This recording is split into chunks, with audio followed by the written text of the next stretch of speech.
Wednesday, the 23rd of October. Welcome everyone to Frontier Open Bell. I am Bosun Namofa. I hope you've had a very good Tuesday. Let's step into the third trading day of the week. Just a quick run through the markets on the continent. On the equity side, the GSE fell by 0.37%. The Nairobi stock market continued upward movement by 11 basis points. The Egyptian market pulled back by 0.06%. That's on the EGX 30. The BRVM came back very strong by 60 basis points, while the Nigerian market was better by 20 basis points, roughly 120 billion naira better on the Nigerian market equity cap for Tuesday. We saw investors still binging on stocks reporting their current earnings. Transcorp Hotels PLC, that's also UBA Group, as well as Unilever and a few others. Then you've got the news around Seplat and ExxonMobil, though the stocks of Seplat went down very slightly,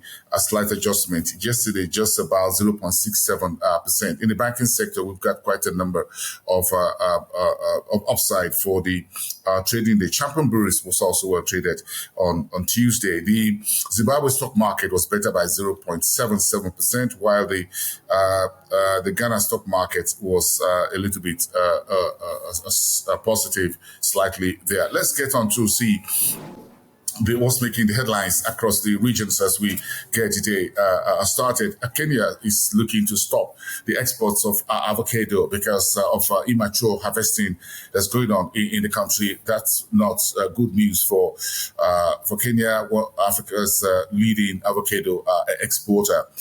But of course, if you go straight to the top of the table, you've got the World Bank IMF annual meetings for this year taking place in Washington, D.C. The World Economic Outlook report was released yesterday, showing that sub-Saharan African growth will be at a 4.2%. That will beat global figure of 3.2% for this year. And of course, you've got various regions and countries forecasts, by the way, from the World Economic Forum. United States growth outlook was positive.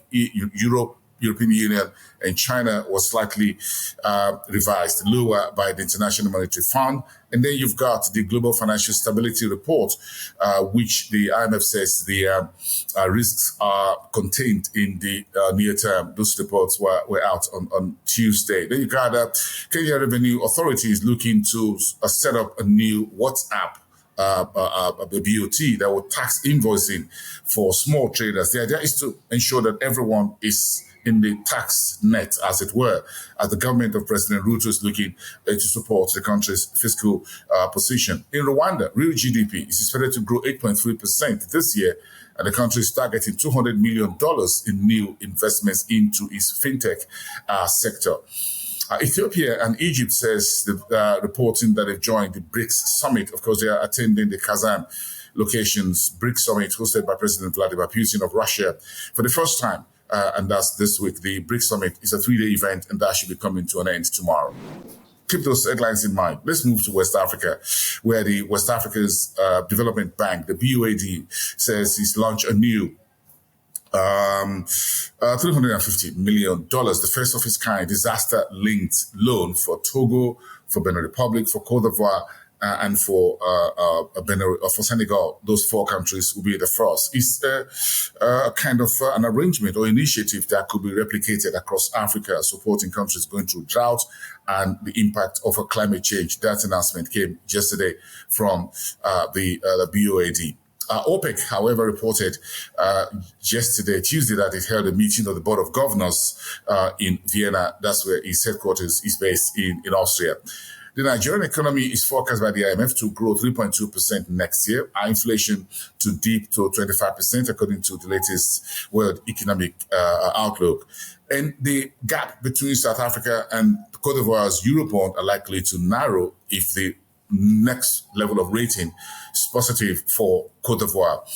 And the Stanbic Bank of Ghana is leading, says it's led 200 million cedis bond issuance for Casapreco PLC, which is a company operating in the Ghanaian environment. And those are the headlines out of that West African region. Let's move to Southern Let's move to Southern Africa and see a few headlines as we start the new week. And good news for South African Airways. News coming through from Southern Africa says the airline is now out of its debt and be able to fly into some calmer weathers, as it were. And the company, the airline, is also expanding the Sun Express partnership for peak season for tourists and for travelers. Good news, therefore, South African Airways. In the meantime, the South Africa's SME Fund has launched a 300 million rand seed money for tech startups in the biggest economy in South Africa, in Southern Africa. Sasol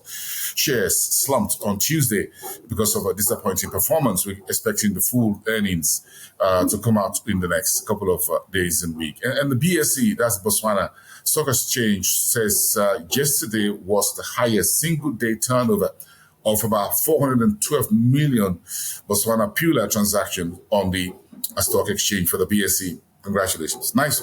Let's move on and finish off in North Africa. Tez Tour of Egypt says he's launching a new first advertising sports airline. The whole idea is to ensure to have a new airline, a new service that allows you to see from the skies the historic sites in Cairo, in Luxor, as well as the Giza, the pyramids, and you can just view them.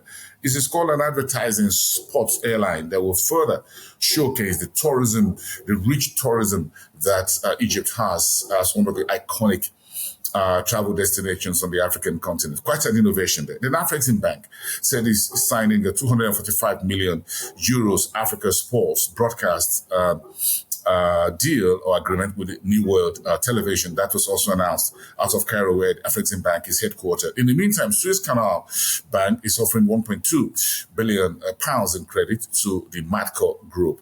In Morocco, the IMF is forecasting Morocco's economy to grow 2.8% for this year and bigger to 3.6% for 2025, while Morocco is looking at about 16 billion dinars in taxes from cigarettes and alcohol.